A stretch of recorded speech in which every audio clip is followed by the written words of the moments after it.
Bihar news में स्वागत है आपका दोस्तों। मैं हूं आपके साथ मैसर आलम और आप देख रहे हैं केडीबी लाइव। दोस्तों आज हो चुका है 3 मई 2024। तो आज बिहार की टॉप खबरें लेकर आए हैं आपके लिए। तो चलिए दोस्तों शुरू करते हैं आज बिहार की टॉप न्यूज। दोस्तों बेगूसराय के एनडीए प्रत्याशी गिरिराज सिंह के समर्थन में बीते दिनों मुख्यमंत्री नीतीश कुमार एवं मंत्री विजय चौधरी ने चुनावी जनसभा को संबोधित किया। बछवाड़ा के रैली में लोहिया मैदान में आयोजित जनसभा को संबोधित करते हुए बिहार के मुख्यमंत्री नीतीश कुमार ने एक बार फिर लालू परिवार पर जमकर हमला बोला। कहा कि आज पूरा देश में मोदी जी का लहर है। आज के इस कार्यक्रम में भीषण गर्मी के इस दौरान बेगूसराय लोकसभा क्षेत्र के प्रत्याशी गिरिराज सिंह के लिए हम आप लोगों के बीच वोट मांगने के लिए आए हैं। इस दौरान उन्होंने कहा कि साथ ही पूरे देश में 400 सीट एनडीए गठबंधन जीत रहा है। सीएम नीतीश ने कहा कि मुसलमान के लिए हमने कब्रिस्तानों की घेराबंदी शुरू करवाई, मदरसों को भी सरकारी मान्यता दी। पहले हिंदू मुस्लिम में काफी झगड़ा होता था और स्वास्थ्य की व्यवस्था भी बहुत खराब थी। हमने सभी क्षेत्र में काम किया। अब हिंदू मुस्लिम के बीच झगड़ा नहीं होता है। वहीं जनसभा को संबोधित करते हुए 2005 से अब तक किए गए कामों को नीतीश कुमार ने गिनाया। मुसलमानों की बात करने वाले लालू यादव 16 साल सत्ता में रहे, कभी किसी मुसलमान को गृह मंत्री या पथ निर्माण मंत्री क्यों नहीं बनाया। लालू नीतीश ने दलितों और महादलितों का शोषण कर बेवकूफ बनाया है। जी हाँ, ये बातें हम नहीं कर रहे हैं, ये बातें जनसुराज पदयात्रा के सूत्रधार प्रशांत किशोर ने कहा है। जी हाँ, उन्होंने कहा कि जातीय सर्वे करवाया गया वो नीतीश कुमार का एक प्रयास था। इसका राजनीतिकरण करके समाज को बांटकर इसका राजनीति में लाभ लिया जाए। मैं पहले दिन से कह रहा हूँ कि इसका कोई राजनीतिक लाभ नहीं मिलेगा। इसका प्रमाण ये है कि जो नीतीश कुमार जातीय सर्वे करवाने के बाद प्रधानमंत्री बनने का सपना देख रहे थे, वही भागकर भाजपा में शामिल हो गए। अगर जातिगत सर्वे का राजनीतिक फायदा होता तो नीतीश कुमार भागकर भाजपा में क्यों जाते। जातिगत सर्वे में जो परिणाम आए वो आपको क्या दिखाते हैं। जिन जाति समूहों में पिछड़ा और वंचित होने की बात पिछले 40 से 50 साल से कही जा रही है, उन समाज की राजनीतिक, आर्थिक, सामाजिक विकास हुए ही नहीं है। लालू नीतीश ने तो जमीन पर पड़े कीचड़ को अपने मुंह में लगा लिया है। लालू नीतीश पिछड़े समाज का इतना भला चाहते हैं तो नीतीश कुमार को किसने रोका था। लालू प्रसाद यादव लगभग 16 साल मुख्यमंत्री रहे, किसी मुसलमान को गृह मंत्री नहीं बनाया, किसी को आज तक पथ मंत्री नहीं बनाया। इन जातियों के लोगों का इन्होंने एक्सप्लॉयटेशन किया, बेवकूफ बनाया, मगर किया कुछ नहीं। दोस्तों बिहार के लखीसराय से वोटिंग के लिए धमकाने का एक मामला सामने आया है। इससे जुड़ा एक वीडियो सोशल मीडिया पर वायरल हो रहा है, जिसमें एक युवक मतदाता को चेतावनी देता दिख रहा है। धमकी दे रहे युवक को राजद का समर्थक बताया जा रहा है। वो आरजेडी के पक्ष में वोट देने और ऐसा न करने पर बूथ पर नहीं जाने देने की धमकी देता युवक दिख रहा है। इस घटना का वीडियो किसी ने रिकॉर्ड कर लिया है। वहीं जब इसकी सूचना जिला प्रशासन को मिली तो पुलिस फौरन हरकत में आई और धमकी देने वाले आरोपी को पुलिस ने गिरफ्तार कर लिया है। जानकारी के मुताबिक लखीसराय जिले के हालसी प्रखंड क्षेत्र के अंतर्गत साड़माफ का एक वीडियो सोशल मीडिया पर वायरल हो रहा है। वीडियो के मुताबिक एक परिवार के दरवाजे पर एक युवक पहुंचा, फिर वो राजद को ही वोट देने की चेतावनी देने लगा। युवक पहले निवेदन करता दिख रहा है, लेकिन उसके बाद वो चेतावनी देने लगा। वीडियो में वो कह रहा है कि हम किसी को तब वोट नहीं देने देंगे, हम लालटेन पर वोट देने बोल रहे हैं, किसी की बात पर जाओगे तो हमको बर्दाश्त नहीं होगा। कथित वायरल वीडियो में युवक कह रहा है कि लालटेन छोड़कर अगर किसी दूसरे पर वोट दोगे तो हमको बर्दाश्त नहीं होगा। युवक आगे कहने लगा कि हम लालू के लाल हियो सबको समझा रहे हैं, हम पैर पकड़ कर जा रहे हैं, पर बूथ पर गलत मत करना कोई। वहीं इसके बाद सभी लोग उसे पटकारते दिख रहे हैं और पूछ रहे हैं कि क्या ज्यादा पी लिए हो। दोस्तों बिहार समेत पूरे उत्तर भारत में इस समय गर्मी अपने पूरे चरम पर है, जिसकी वजह से लोगों को खासा दिक्कतों का सामना करना पड़ रहा है। इन गर्मी के दिनों में सबसे ज्यादा दिक्कत स्कूल जाने वाले बच्चों को होती है। तो ऐसे में पटना के डीएम ने बच्चों के साथ साथ शिक्षकों को भी बड़ी राहत दी है। भीषण गर्मी को देखते हुए स्कूलों के टाइम टेबल में बदलाव किया गया है। अब 10वीं तक का क्लास 10:30 बजे सुबह तक ही चलेंगी। ये आदेश 1 से 8 मई तक प्रभावी रहेगी।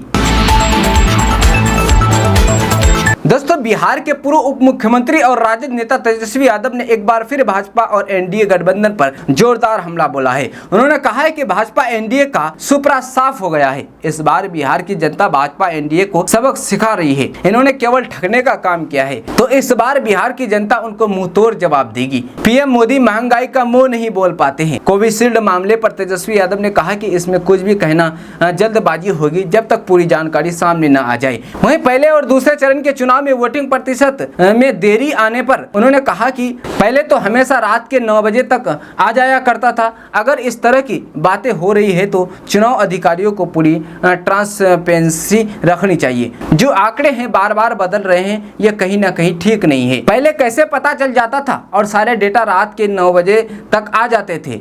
हर बूथ का रिकॉर्ड आ जाता था और बूथ पर कितना पोल पड़ा, जो पोलिंग एजेंट बैठता था वो बता देता था। इससे तो मैनिपुलेशन का शंका लोगों में बढ़ता जा रहा है। तेजस्वी यादव ने पीएम मोदी पर हमला करते हुए कहा कि वो महंगाई का मुंह नहीं बोल पाते हैं।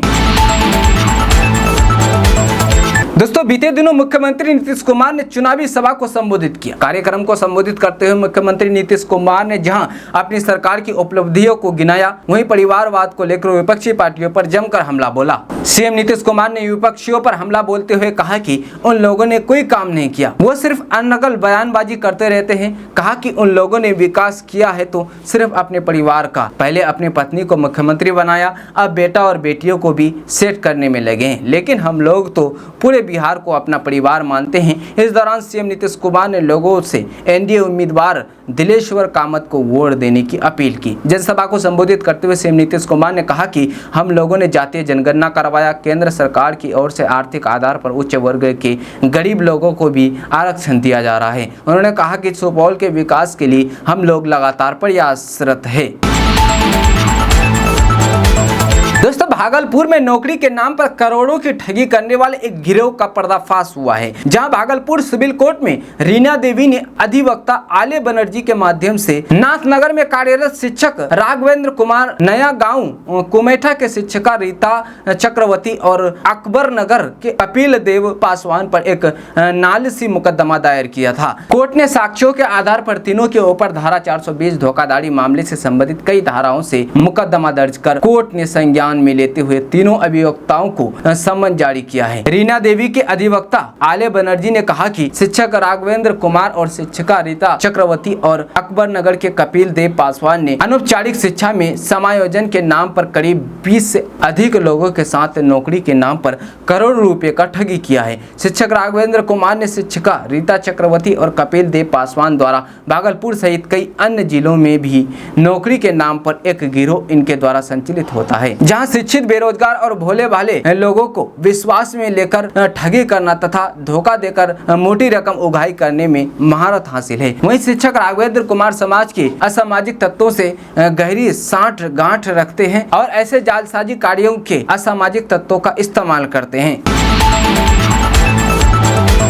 दोस्तों, लोजपा के राष्ट्रीय अध्यक्ष और एनडीए से हाजीपुर प्रत्याशी चिराग पासवान ने बीते दिनों अपना नामांकन दाखिल कर दिया है। चिराग पासवान ने समाहरणालय परिसर स्थित जिला निर्वाचन पदाधिकारी सह डीएम यशपाल मीणा के समक्ष नामांकन पत्र दाखिल किया। आदमकद प्रतिमा पर माल्यार्पण किया। इस दौरान उनके साथ केंद्रीय गृह राज्य मंत्री नित्यानंद राय, सांसद राजकृपाल यादव, चिराग की मां रीना पासवान, प्रदेश अध्यक्ष राजू तिवारी, लालगंज विधायक संजय सिंह एवं चिराग के बहनोई अरुण भारती मौजूद रहे। नामांकन के बाद सुभाष चौक स्थित संस्कृत महाविद्यालय परिसर में चिराग पासवान के पक्ष में सभा को संबोधित किया। वहीं सभा में नित्यानंद राय, डिप्टी सीएम एवं अन्य नेता सभा को संबोधित किया। चिराग पासवान ने हाजीपुर लोकसभा सीट पर पहली बार नामांकन पत्र दाखिल किए हैं। वहीं नामांकन दाखिल करने के बाद चिराग पासवान ने सभा को संबोधित किया। इस दौरान उन्होंने अपने चाचा रालोसपा प्रमुख पशुपति पारस को लेकर बड़ी बात कही है। उन्होंने कहा कि आज मेरे चाचा जी मेरे अभिभावक, जिनको मैंने हमेशा अपना पिता माना, आज के दिन एक मुझे अपना बेटा मान लेते, तमाम गिले शिकवे भूलकर एक बार मंच पर आकर मुझे गले लगा लेते, मैं तमाम जारी बातों को भूल जाता। पर आज भी उन्होंने मेरे लिए वही नफरत रखा, लेकिन मैं उनको आज भी उनको उतना ही इज्जत देता हूँ। दोस्तों, लोकसभा चुनाव प्रचार के दौरान तेजस्वी यादव की सभाओं में बड़ी संख्या में लोगों की भीड़ जुट रही है। जितनी भीड़ उन्हें सुनने वालों की होती है, मंच पर भी लगभग वैसी ही भीड़ पार्टी के नेताओं की होती है, जिनके कारण कई बार मंच के टूटने की स्थिति उत्पन्न हो जाती है। लेकिन मंच पर जुटने वाली भीड़ को लेकर पार्टी ने बड़ा निर्देश जारी कर दिया है। अब राजद के कार्यक्रम में मंच पर गिने चुने चेहरों के अलावा अन्य नेताओं के जाने पर रोक लगा दिया गया है। राजद प्रदेश अध्यक्ष जगजानंद सिंह ने इसको लेकर नया आदेश जारी किया है, जिसमें उन्होंने साफ कर दिया है कि अब मंच की सीढ़ी के पास पार्टी के 2-4 लोग कुर्सी लगाकर बैठेंगे। पार्टी के बड़े नेताओं के अलावे कोई भी दूसरा व्यक्ति उनकी अनुमति के बिना मंच पर नहीं चढ़ सकेगा। जगदानंद सिंह ने माना है कि राजद की सभाओं में जमकर हल्लेबाजी की जा रही है, जिसके कारण दल के बढ़ते प्रभावों को कम करने की कोशिश की जा रही है। उन्होंने उम्मीद जाहिर की है कि अब मंच पर किसी प्रकार की कोई अराजकता या अनुशासनहीनता नहीं होगी। इसके साथ ही पार्टी के नेताओं को चेतावनी भी दी है कि अगर वो इसे रोकने में असफल रहे तो ये असफलता आपको भविष्य में प्रभावित करेगी। दोस्तों, हाजीपुर में चिराग पासवान के कार्यक्रम के दौरान बड़ा हादसा हुआ है। बताया जा रहा है कि कलेक्ट्रेट ऑफिस में नामांकन दाखिल करने के बाद चिराग पासवान जनसभा कार्यक्रम मंच पर पहुंचे। वहीं हम के सुप्रीमो जीतन राम मांझी के संबोधन के क्रम में मंच का एक हिस्सा टूट गया। वहीं इसके कारण मौके पर अफरा तफरी का माहौल कायम हो गया। वहीं आनन फानन में कार्यकर्ताओं ने मंच से भीड़ को कम किया। मंच टूटने के कारण कुछ देर के लिए मौके पर भगदड़ मच गई। हालांकि इसमें किसी के हताहत की कोई खबर नहीं है। जानकारी के अनुसार नामांकन के बाद जब चिराग पासवान कार्यक्रम स्थल पर पहुंचे तो इस दौरान सभी कार्यकर्ता उन्हें बधाई देने के लिए मंच पर पहुंच गए। वहीं इसी दौरान मंच का एक हिस्सा टूट गया। मंच के टूटने से कुछ देर के लिए अफरा तफरी का माहौल कायम हो गया। हालांकि समय रहते भीड़ को मंच से हटा दिया गया, जिससे बड़ा हादसा टल गया। वहीं हादसे के दौरान जीतन राम मांझी मंच से चिराग पासवान के पक्ष में वोट मांग रहे थे। वहीं मौके पर केंद्रीय मंत्री नित्यानंद राय, उपेंद्र कुशवाहा समेत एनडीए के कई बड़े नेता भी मौजूद थे। दोस्तों, भाजपा के राष्ट्रीय अध्यक्ष जेपी नड्डा ने आज अररिया में चुनावी जनसभा को संबोधित किया और बीजेपी प्रत्याशी को जीत दिलाने की अपील की। उन्होंने आह्वान किया है कि देश विरोधी और परिवारवादी पार्टियों को आगे बढ़ने से रोके। विपक्ष की सारी परिवारवादी पार्टियां एक हो गई है। इन दलों को आपसे कोई लेना देना नहीं है। कन्हैया कुमार को कांग्रेस पार्टी द्वारा चुनावी मैदान में उतारने पर भी उन्होंने बड़ा हमला बोला और कहा है कि जो देश विरोधी बातें कर रहे हो, कांग्रेस उसे आगे बढ़ा रही है। अफजल हम शर्मिंदा है, तेरे कातिल जिंदा है। ऐसे नारे लगाने वाले के साथ राहुल गांधी खड़ा हो जाएं। बताइए, ऐसे लोगों को आगे बढ़ने देना चाहिए। जो देश विरोधी बातें करता हो, कांग्रेस उसे आगे बढ़ा रही है। दोस्तों, कांग्रेस ने बुधवार को दावा किया है कि पूर्णिया से निर्दलीय उम्मीदवार के रूप में चुनाव लड़ रहे पूर्व सांसद राजेश रंजन उर्फ पप्पू यादव ने न तो पार्टी की सदस्यता ग्रहण की है और न ही उनके दल जन अधिकार पार्टी का विलय हुआ है। कांग्रेस प्रवक्ता आलोक शर्मा ने यहां एक संवाददाता सम्मेलन के दौरान यादव के बारे में पूछे गए सवालों का जवाब देते हुए ये दावा किया है। शर्मा ने कहा है कि मुझे नहीं लगता है कि उन्होंने अपनी पार्टी का कांग्रेस में विलय किया है। उन्होंने पटना में सदस्यता पर्ची भी नहीं ली है, जो बिहार से पार्टी में शामिल होने वाले किसी भी व्यक्ति को लेनी पड़ती है। शर्मा ने कहा है कि मुझे नहीं लगता है कि उन्होंने पार्टी का कांग्रेस में विलय किया है। उन्होंने पार्टी में सदस्यता पर्ची भी नहीं ली, जो बिहार से पार्टी में शामिल होने वाले किसी भी व्यक्ति को लेनी पड़ती है। उनका ध्यान दिल्ली में पूर्व में आयोजित प्रेस वार्ता की ओर आकर्षित किया गया, जहां आईसीसी के बिहार प्रभारी मोहन प्रकाश और मीडिया के विभाग प्रमुख पवन खेरा द्वारा यादव का पार्टी में स्वागत किया गया और उनकी जन अधिकार पार्टी के विलय की घोषणा की गई। इस पर शर्मा ने उत्तर दिया, बहुत से लोग प्रेस कॉन्फ्रेंस में स्नैक्स खाने आते हैं और मैं जो कहना चाह रहा हूं वो ये है कि प्रक्रिया पूरी नहीं हो पाई। यादव की पत्नी रंजीत रंजन कांग्रेस की राज्यसभा सदस्य है और वह खुद को आखिरी सांस तक कांग्रेस, राहुल गांधी और प्रियंका गांधी वाड्रा का सिपाही बताती रही है। ऐसी चर्चाएं रही है कि राजद के दबाव में यादव को कांग्रेस का टिकट नहीं दिया गया और पूर्णिया सीट से राजद से जदयू के पाला बदलकर आई बीमा भारती को चुनावी मैदान में उतारा था। दोस्तों, बिहार में रहने वाले लोगों के लिए एक बड़ी खबर आ रही है। ताजा रिपोर्ट के मुताबिक बिहार में अब मुखिया की स्वीकृति पर कबीर अंत्येष्टि अनुदान योजना के तहत 3000 रुपए की राशि मिलेगी। इसको लेकर दिशा निर्देश भी जारी कर दिया गया है। खबर के अनुसार अभी तक बिहार में कबीर अंत्येष्टि अनुदान योजना का लाभ लेने के लिए मृत्यु प्रमाण पत्र की आवश्यकता होती थी, लेकिन अब लोगों को मुखिया की स्वीकृति के बाद तुरंत इस योजना का लाभ मिलेगा और मृत्यु प्रमाण पत्र की जरूरत नहीं पड़ेगी। बता दें कि कबीर अंत्येष्टि अनुदान योजना के अंतर्गत बीपीएल परिवार के सदस्यों की मृत्यु के उपरांत मृतक की आश्रित को सरकार के द्वारा तुरंत 3,000 देने का प्रावधान किया गया है, ताकि परिवार के लोगों को किसी भी तरह की आर्थिक दिक्कत न हो। नई व्यवस्था के तहत अब आवेदन पत्र पर पंचायत के मुखिया द्वारा सत्यापित किए जाने के बाद कबीर अंत्येष्टि अनुदान योजना की राशि देने की प्रक्रिया तुरंत पूरी की जाएगी और लाभार्थी के बैंक खाते में पैसों की राशि ट्रांसफर की जाएगी।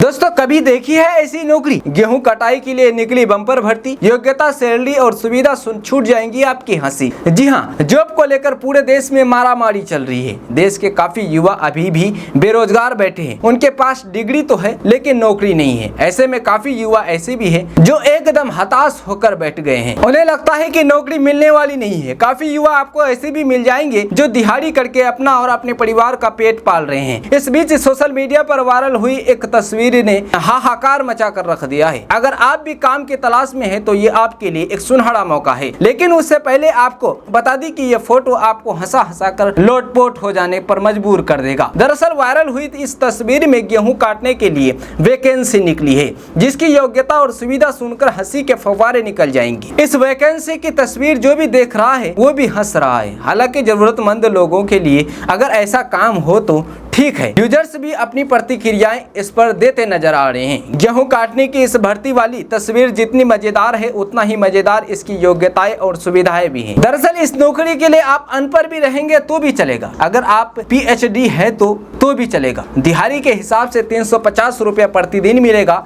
इसके अलावा इसमें सुविधाएं भी मिलेंगी, जैसे 2 टाइम चाय, नाश्ता, 4 गुटखा और 2 बीड़ी। इतना ही नहीं, अगर आप इस काम को करने के लिए इच्छुक है तो आप @9.2 फार्मर पर संपर्क कर सकते हैं। दोस्तों, प्रधानमंत्री नरेंद्र मोदी ने बुधवार को गुजरात के बनासकांठा में चुनावी सभा को संबोधित किया। इस दौरान कांग्रेस द्वारा आरक्षण खत्म करने और संविधान बदलने को लेकर लगाए गए आरोप पर पीएम ने करारा जवाब दिया। पीएम मोदी ने कांग्रेस को चुनौती दी है कि अगर हिम्मत है तो लिख कर दो कि धर्म के आधार पर आरक्षण नहीं दोगे। प्रधानमंत्री ने कहा कि इंडी गठबंधन को मेरी चुनौती है, घोषित करें, गारंटी दें, देश को लिखित में दें, क्योंकि उन पर भरोसा नहीं कर सकते हैं। वे घोषित करें कि धर्म के आधार पर आरक्षण नहीं देंगे। दूसरी घोषणा करें कि SC, ST, OBC और सामान्य वर्ग के आरक्षण को कभी हाथ नहीं लगाएंगे। ये कभी भी ऐसा लिखकर नहीं देंगे। नरेंद्र मोदी ने कहा कि कांग्रेस और इंडी गठबंधन एक बार फिर झूठ लेकर मैदान में आए हैं। संविधान दिखाते हैं, आरक्षण ले लेंगे का डर दिखाते हैं। पूरी तरह मनगढ़ंत गप्पाबाजी ही उनका काम है। देखिएगा इस बार भी ये पहले से कम सीटों में सिमट जाएंगे। इंडी गठबंधन बौखलाहट में कुछ भी कर रहा है। ये लोग मोहब्बत की दुकान चलाने के लिए निकले थे, अब मोहब्बत की दुकान में फेक वीडियो का बाजार खोल दिया है। अब चुनाव में उनकी बातें नहीं चलती है तो फर्जी वीडियो बनाकर फैला रहे हैं। दोस्तों, पटना से नई दिल्ली के बीच स्पेशल ट्रेन शुक्रवार को रवाना होगी। ये ट्रेन पटना के प्रस्थान कर आरा बक्सर DDU के रास्ते अगले दिन नई दिल्ली पहुंचेंगी। इससे यात्रियों को दिल्ली जाने में काफी सुविधा हो सकती है। दिल्ली जाने वाले यात्रियों की भीड़ को नियंत्रित करने के लिए रेलवे की ओर से पहल की गई है। पूर्व मध्य रेलवे की पहल पर 3 मई यानी शुक्रवार को पटना से नई दिल्ली के लिए अनारक्षित स्पेशल ट्रेन 21 बजे 30 मिनट में रवाना की जाएगी। ये ट्रेन पटना से प्रस्थान कर आरा बक्सर DDU के रास्ते अगले दिन नई दिल्ली पहुंचेंगी। इससे यात्रियों को दिल्ली जाने में काफी सुविधा हो सकती है। रेलवे की ओर से Patna Mokama passenger special train के समय में बदलाव किया गया है। यह ट्रेन 6 मई से बख्तियारपुर में 6 बजे 33 मिनट में पहुंचेंगी और वहां से 6 बजे 35 मिनट में प्रस्थान कर जाएगी। यही ट्रेन 7 बजे 23 मिनट पर मोर स्टेशन पहुंचेंगी, जो 7 बजे 24 मिनट पर स्टेशन से प्रस्थान कर जाएंगी। वहीं किऊल गया पैसेंजर स्पेशल ट्रेन 6 मई से किऊल से 20 बजे 15 मिनट के बजाय अब 20 बजे 30 मिनट में खुलेगी। यह ट्रेन 21 बजे 49 मिनट में वारिसलीगंज पहुंचेंगे तथा 21 बजे 51 मिनट में वहां से आगे के लिए प्रस्थान करेगी। दोस्तों, बिहार में देश के रक्षा मंत्री राजनाथ सिंह ने गुरुवार को एक जनसभा को संबोधित करते हुए राजद पर जमकर निशाना साधा। उन्होंने पीएम मोदी की तारीफ करने के साथ केंद्र सरकार की उपलब्धियों को भी गिनाई। इसके साथ ही सारण से उम्मीदवार राजीव प्रताप रूडी की तारीफ भी की। उन्होंने कहा कि बिहार में लालटेन युग नहीं आना चाहिए। राजेंद्र स्टेडियम में आशीर्वाद सभा को संबोधित कर रहे थे। रक्षा मंत्री ने राजनाथ सिंह के लिए वोट मांगा। वोट मांगते हुए उन्होंने कहा कि बिहार में लालटेन युग किसी हाल में नहीं आना चाहिए। उन्होंने राष्ट्रीय जनता दल को घेरते हुए राजीव प्रताप रूडी की तारीफ भी की। वो रूडी के समर्थन में यहाँ आयोजित जनसभा में बोल रहे थे। राजनाथ सिंह ने अपने संबोधन में कहा कि रूडी पेशे से पायलट भी है, इसलिए वो हवाई जहाज उड़ाते हैं, वैसे ही सारण के सभी लोकसभा प्रत्याशी को हवा में उड़ा देंगे। भाजपा की विचारधारा को देखते हुए एमपी और गुजरात में कांग्रेस के प्रत्याशी नामांकन के बाद भाजपा को अपना समर्थन दे रहे हैं। उन्होंने कहा कि 400 पार का जो हमने लक्ष्य लिया है वो निश्चित ही पूरा कर लेंगे। 10 साल से हम केंद्र की सरकार में हैं, हम विश्व स्तर पर काफी मजबूत हुए हैं। भारत की बात विश्व कान खोलकर सुनता है। रक्षा मंत्री राजनाथ सिंह ने सारण लोकसभा सीट से एनडीए प्रत्याशी के पक्ष में राजेंद्र स्टेडियम मैदान में आयोजित आशीर्वाद को संबोधित कर रहे थे। दोस्तों, असदुद्दीन ओवैसी बिहार में किसका खेल खराब करेंगे या फिर असदुद्दीन ओवैसी इस बार बिहार में अपने बलबूते कोई बड़ा करिश्मा करेंगे? ये सवाल अचानक से लोकसभा चुनाव के मध्य में बिहार में चर्चा में आ गया है। इसके पीछे की वजह असदुद्दीन ओवैसी की पार्टी AIMIM के अचानक से बिहार में 8 लोकसभा सीटों पर चुनाव लड़ने के ऐलान के कारण हुआ है। बिहार में पहले 2 चरणों के चुनाव में 9 संसदीय सीटों पर मतदान हो चुका है। इसमें सीमांचल के वो सीटें भी शामिल हैं जहां बड़ी संख्या में मुस्लिम आबादी है। बावजूद इसके AIMIM ने सिर्फ किशनगंज से ही उम्मीदवार उतारा और खुद असदुद्दीन ओवैसी ने चुनाव प्रचार भी किया। हालांकि अब पार्टी ने अपनी रणनीति बदल दी है। AIMIM ने घोषणा किया है कि वह बिहार में 8 से 10 सीटों पर उम्मीदवार उतारेगी। इसमें किशनगंज के अलावा शिवहर, गोपालगंज, पाटलिपुत्र, महाराजगंज, मुजफ्फरपुर, मधुबनी, जहानाबाद, काराकाट, वाल्मीकिनगर, मोतिहारी की सीट शामिल हो सकती है। पार्टी ने शिवहर में पूर्व सांसद सीताराम सिंह के बेटे राणा रणजीत सिंह को अपना प्रत्याशी बनाया है। शेष सीटों के लिए उम्मीदवारों के नाम का इंतजार है, लेकिन शिवहर से उम्मीदवार की घोषणा के साथ ही ओवैसी निशाने पर आ गए हैं। उन पर आरोप लगाया जा रहा है कि वह जानबूझकर एनडीए को कमजोर करने की रणनीति के तहत इन सीटों पर चुनाव में प्रत्याशी उतार रहे हैं। दोस्तों, वामपंथियों का घर कहे जाने वाले बेगूसराय को बिहार का लेनिनग्राद की संज्ञान दी गई थी, लेकिन बदली परिस्थितियों में लाल ब्रिगेड अब भगवा लहर से जूझ रही है। पिछले 10 साल से यहां भगवा लहर रहा है और भाजपा फिर से वही कमाल करने की चाहत में है। भाजपा ने केंद्रीय मंत्री गिरिराज सिंह को फिर से बेगूसराय में मैदान में उतारा है, जबकि CPI ने इस सीट पर महागठबंधन के उम्मीदवार के रूप में अवधेश राय को नामांकित किया है। ऐसे में बिहार का लेनिनग्राद इस बार किस और जाएगा, यह बड़ा सियासी सवाल बना हुआ है। इसमें पिछले दशकों के दौरान हुए मुख्य सियासी बदलाव में मतदाताओं की मानसिकता भी है। 2014 के ऐतिहासिक चुनाव में देखा गया कि जब स्वर्गीय भोला सिंह ने CPI के विधायक के रूप में अपना राजनीतिक कैरियर शुरू करने के दशकों बाद भाजपा के टिकट पर बेगूसराय सीट जीती थी। 5 साल बाद जब भोला सिंह नहीं रहे तो भाजपा यहां गिरिराज सिंह को ले आई, जिन्होंने स्थानीय कन्हैया कुमार को करारी हार दी। हालांकि इस बार की चुनावी लड़ाई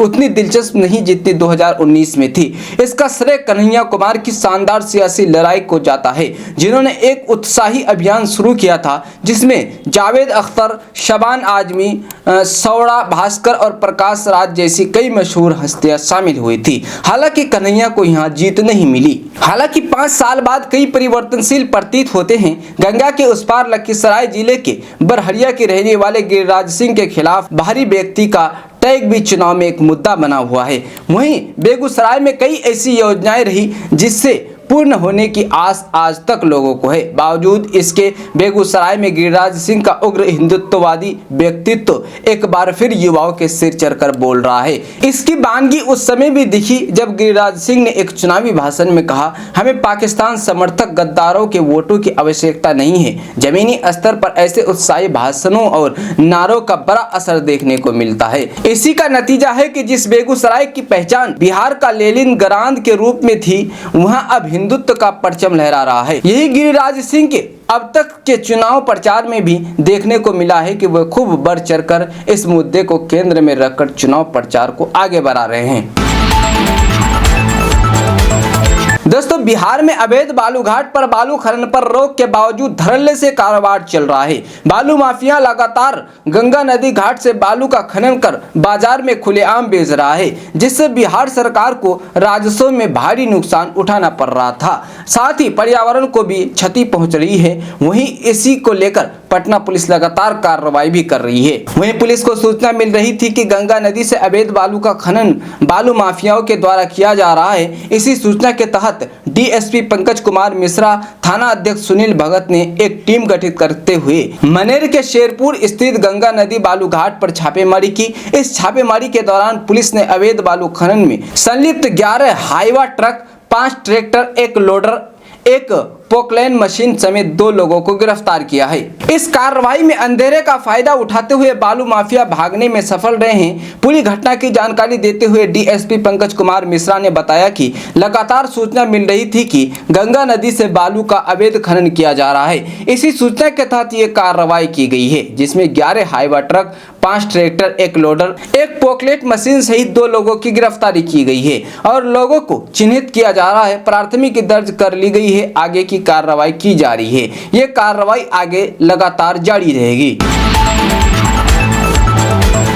दोस्तों, बिहार में पिछले 1 हफ्ते से लू का दौर चल रहा है। मौसम विभाग की ओर से आज गुरुवार को भी जमुई, भागलपुर और बांका में लू को लेकर ऑरेंज अलर्ट जारी किया गया है। औरंगाबाद, गया, नवादा, जहानाबाद, नालंदा, सीतामढ़ी और मधुबनी में लू को लेकर येलो अलर्ट जारी किया है। मौसम विभाग की ओर से बताया गया है कि 3 मई तक इससे राहत मिलने की संभावना नहीं है। हालात कुछ ऐसे हैं कि दिन ही नहीं बल्कि रात में भी लू के हालात बन रहे हैं, जबकि आधा दर्जन जिलों में खतरनाक श्रेणी सीवियर हीट वेव वाली लू चलती रही। शेखपुरा एक बार फिर से सबसे ज्यादा गर्म रहा। यहाँ अधिकतम तापमान 42.9 डिग्री सेल्सियस दर्ज किया गया है। मौसम विभाग के अनुसार अगले 3 दिनों के दौरान राज्य के अधिकतम तापमान में 2 से 3 डिग्री की कमी होने का पूर्वानुमान है। हालांकि लू जैसी स्थिति बनी रहेगी और भीषण गर्मी का भी एहसास होते रहेगा। बिहार में लगातार पिछले 1 हफ्ते से लू चलने के बाद स्वास्थ्य विभाग की ओर से लगातार अलर्ट जारी किया जा रहा है। स्वास्थ्य विभाग की ओर से सभी अस्पतालों को अलर्ट मोड पर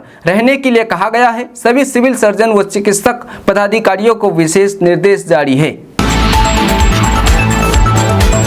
दोस्तों, सारण संसदीय निर्वाचन क्षेत्र से गुरुवार को भाजपा प्रत्याशी एवं पूर्व केंद्रीय मंत्री राजीव प्रताप रूडी ने नामांकन कर दिया है। नामांकन के दौरान उनके साथ समर्थकों का काफिला भी था। वो इस दौरान पूरी तरह से भगवा में दिखे। इस दौरान उनकी दोनों पुत्री और पत्नी साथ में मौजूद रही। राजीव प्रताप रूडी ने इस दौरान लालू यादव पर भी हमला बोला। निर्वाची पदाधिकारी के कार्यालय कक्ष में रूडी की पत्नी एवं दोनों पुत्री भी मौजूद थी। नामांकन सभा को संबोधित करने के लिए रक्षा मंत्री राजनाथ सिंह भी छपरा पहुंचे। सारण के निर्वाची पदाधिकारी अपर समाहर्ता शंभू शरण पांडे के कार्यालय में कक्ष में भारतीय जनता पार्टी के प्रत्याशी के रूप में सांसद राजीव प्रताप रूडी ने नामांकन किया। नामांकन के दौरान निर्वाची पदाधिकारियों के कक्ष में राजीव प्रताप रूडी की धर्मपत्नी नीलम रूडी समेत उनकी दोनों पुत्री मौजूद थी। वहीं राजेंद्र स्टेडियम में आयोजित जनसभा को संबोधित करने के लिए भारत सरकार के रक्षा मंत्री राजनाथ सिंह भी छपरा पहुंचे थे। नामांकन प्रक्रिया की वीडियोग्राफी भी कराई गई। कार्यालय परिसर के आसपास सीसीटीवी कैमरा भी लगाया गया है।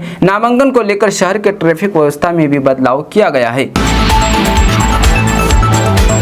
खबर पटना से आ रही है। पटना में बुधवार की रात नाला रोड में सियाराम ज्वेलर्स के मालिक से 10 लाख की लूट हुई है। घटना नाला रोड शशि कॉम्प्लेक्स के पास की है। आभूषण दुकानदार ने बताया कि बाकरगंज स्थित अपनी दुकान बंद करके घर लौट रहे थे। स्कूटी पर उनके साथ 3 अन्य लोग भी थे।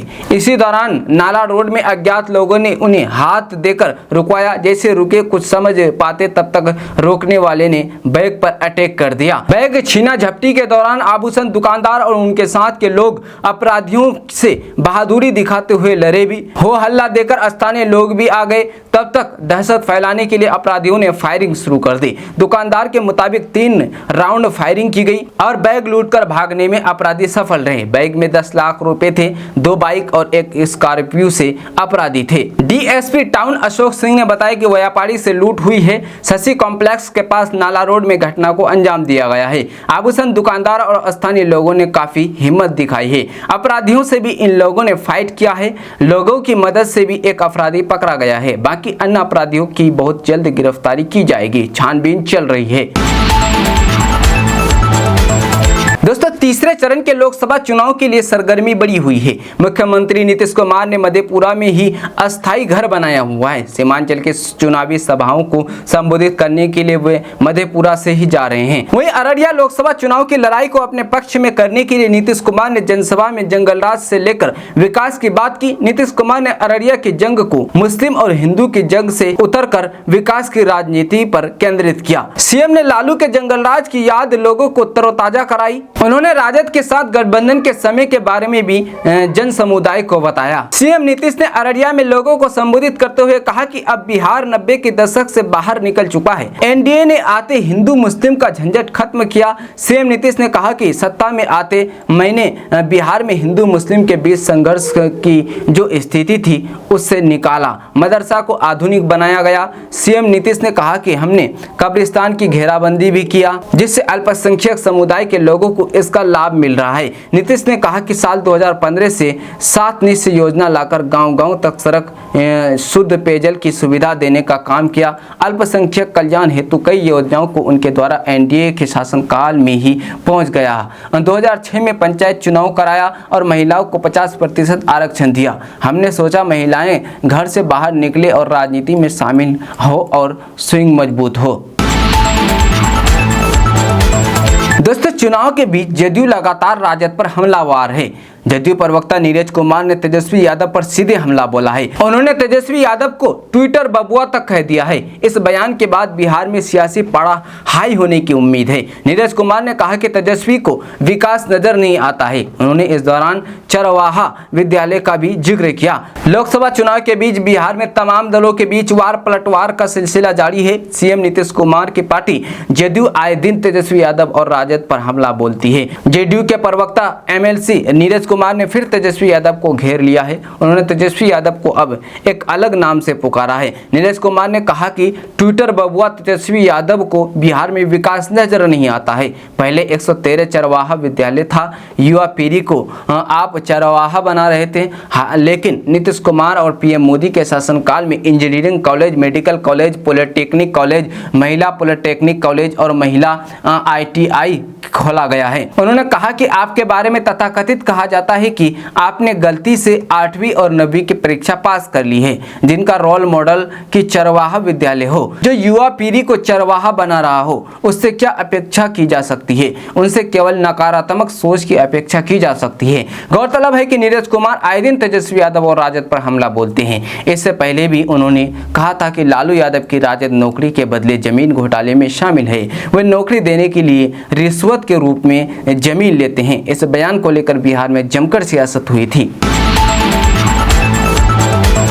इन सभी चीजों से तेजस्वी यादव घबराता नहीं है। तेजस्वी यादव ने यह बयान चिराग पासवान के कानूनी कार्रवाई करने को लेकर कहा है। दरअसल चिराग पासवान ने आज हाजीपुर से नामांकन करेंगे। चिराग पासवान ने इस दौरान कहा कि वो तेजस्वी यादव पर कानूनी कार्रवाई करेंगे, जिस पर पलटवार करते हुए तेजस्वी यादव ने कहा कि करें कानूनी कार्रवाई, एकदम करें। तेजस्वी यादव ने कहा कि सभी ने वीडियो देखा है, हम कहाँ झूठ बोल रहे हैं और गुमराह कर रहे हैं। झूठ तो वो बोल रहे हैं, हम तो उन्हीं के बात को दोहरा रहे हैं। तेजस्वी यादव ने कहा कि वो कड़े केस बड़े भाई हैं, कर सकते हैं। हम तो चाहते हैं कि वो कानूनी कार्रवाई करे ताकि दूध का दूध और पानी का पानी हो जाएगी। वहीं तेजस्वी यादव ने कहा कि इन सब चीजों से घबराता नहीं है। तेजस्वी यादव सच की लड़ाई लड़ता है। ये संविधान को बचाने की लड़ाई है और हम लड़ रहे हैं। एनडीए संविधान को खत्म करना चाहते हैं। वहीं तेजस्वी यादव ने इस दौरान पीएम मोदी पर भी जमकर निशाना साधा है। उन्होंने कहा कि प्रधानमंत्री मोदी जी महंगाई मुंह, गरीबी का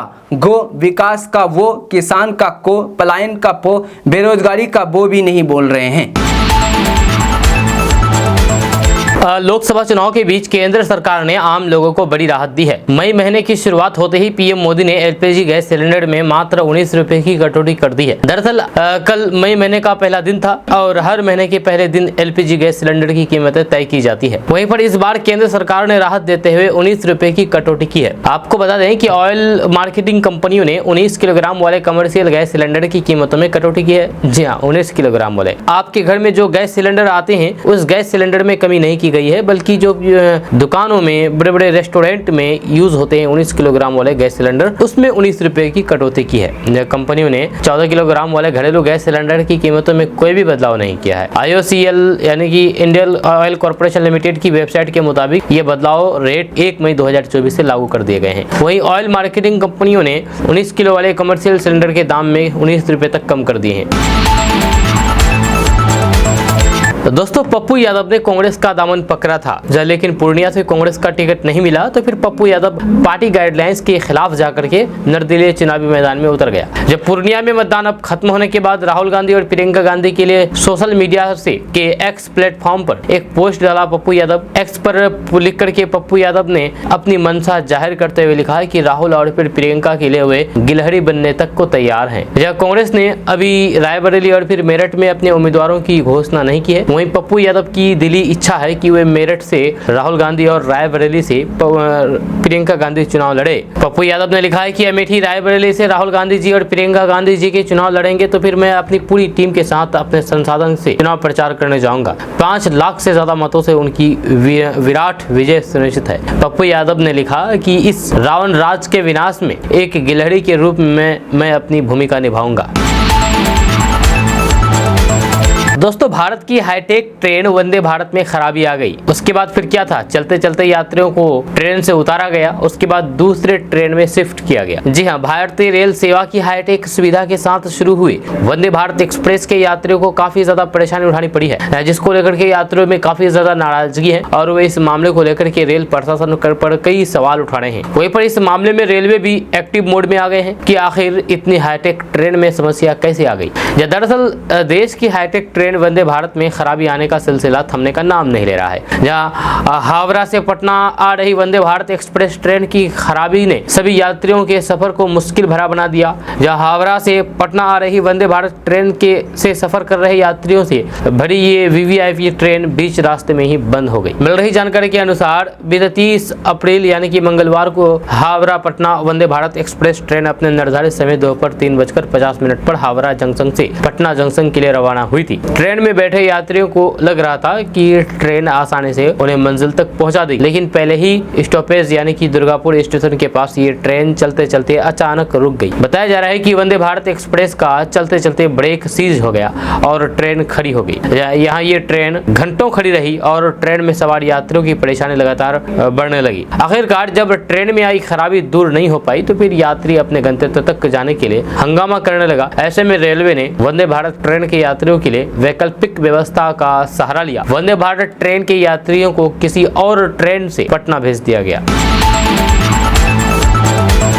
दोस्तों, भारत सरकार देश के नागरिकों के लिए बहुत सारी योजनाएं चलाती है। अलग अलग लोगों के लिए अलग अलग तरह की योजनाएं होती है। इनमें से कुछ योजनाएं महिलाओं के लिए होती है। जैसे सरकार महिला सशक्तिकरण की ओर खास ध्यान दे रही है, इसलिए महिलाओं को लाभान्वित करने के लिए सरकार बहुत सी योजनाएं चला रही है। इन्हीं में से एक योजना है प्रधानमंत्री ड्रोन दीदी योजना। इस योजना के तहत महिलाओं को न सिर्फ ड्रोन चलाने के लिए शिक्षित किया जाता है, बल्कि उन्हें ड्रोन भी प्रदान किया जाता है। तो चलिए हम आपको इस योजना के बारे में बताते हैं विस्तार से कि कैसे आप इसके लिए आवेदन कर सकते हैं और इसका लाभ कैसे आप उठाएंगे। तो आपको बता दूं कि केंद्र सरकार द्वारा साल 2023 में प्रधानमंत्री ड्रोन दीदी योजना की शुरुआत की थी। इस योजना का उद्देश्य खेती में नई तकनीक का इस्तेमाल करते हुए ड्रोन से उर्वरकों कीटनाशकों का छिड़काव करना सिखाया जाना है। ड्रोन दीदी योजना के लिए 10 से लेकर के 15 गाँव के स्वयं समूह की महिलाओं को एक साथ प्रशिक्षण दिया जाता है, जिनमें 15 दिन की ड्रोन चलाने की ट्रेनिंग दी जाती है। जहाँ इस योजना के तहत जो महिलाएं ड्रोन दीदी के रूप में काम करेगी उन्हें 15,000 रुपए सैलरी के तौर पर दिया जाएगा। जय इस योजना का लाभ लेने के लिए महिलाओं को स्वयं सहायता ग्रुप से जोड़ा होना बहुत जरूरी है, जब महिलाओं की उम्र 18 से 37 साल के बीच होनी जरूरी है। सरकार द्वारा फिलहाल प्रधानमंत्री ड्रोन दीदी योजना के लिए कोई भी आधिकारिक वेबसाइट जारी नहीं की गई है। यह सरकार द्वारा गठित जिला स्तरीय समिति प्रधानमंत्री ड्रोन दीदी योजना के तहत स्वयं सहायता समूह से जुड़ी हुई महिलाओं का चयन कर रही है। इस योजना का लाभ लेने के लिए महिलाओं के पास स्वयं सहायता ग्रुप समूह का कार्ड होना बहुत जरूरी है। इसके साथ ही आधार कार्ड, तो फिर साथ में एक्टिव बैंक अकाउंट और मोबाइल नंबर का होना जरूरी है। दोस्तों, दिल्ली के 7 लोकसभा सीटों में से एक उत्तर पूर्वी दिल्ली में कांग्रेस के कन्हैया कुमार और भाजपा के मनोज तिवारी के बीच मुकाबला है। जब बिहार में कन्हैया कुमार को बेगूसराय सीट से चुनाव नहीं लड़ा पाई तो फिर उन्हें उत्तर पूर्वी दिल्ली से उम्मीदवार बना दिया गया, जहाँ यहाँ कन्हैया कुमार को बाहरी कहा जा रहा है। जहाँ कांग्रेस के नेता और फिर कार्यकर्ता तक ने कन्हैया के खिलाफ प्रदर्शन किया। जहाँ कांग्रेस कार्यकर्ताओं के एक समूह ने कन्हैया के ऑफिस के पास विरोध प्रदर्शन किया। वो इस सीट से किसी स्थानीय व्यक्ति को उम्मीदवार बनाने की मांग कर रहे थे। या दूसरी ओर दिल्ली में कांग्रेस और फिर आम आदमी पार्टी के बीच गठबंधन को लेकर भी कांग्रेस के एक वर्ग में नाराजगी है। इसके चलते कई नेताओं ने यह इस्तीफा तक दे दिया है। ऐसे में सवाल उठ रहा है कि जब अपने ही पूरी तरीके से साथ नहीं दे रहे हैं तो फिर कन्हैया किस तरह मनोज तिवारी का सामना कर पाएंगे। या दिल्ली की सभी 7 सीटों पर छठे चरण में मतदान होगा। या दिल्ली में अरविंद केजरीवाल की पार्टी, आम आदमी पार्टी और फिर कांग्रेस के बीच गठबंधन है। कांग्रेस 3 और आम आदमी पार्टी 4 सीटों पर चुनाव लड़ रही है। मनोज तिवारी दिल्ली की एकमात्र सांसद है जिन्हें भाजपा ने फिर से टिकट दिया है, जब पार्टी ने बाकी 6 सांसदों का टिकट काट करके नए चेहरों को मौका दिया है।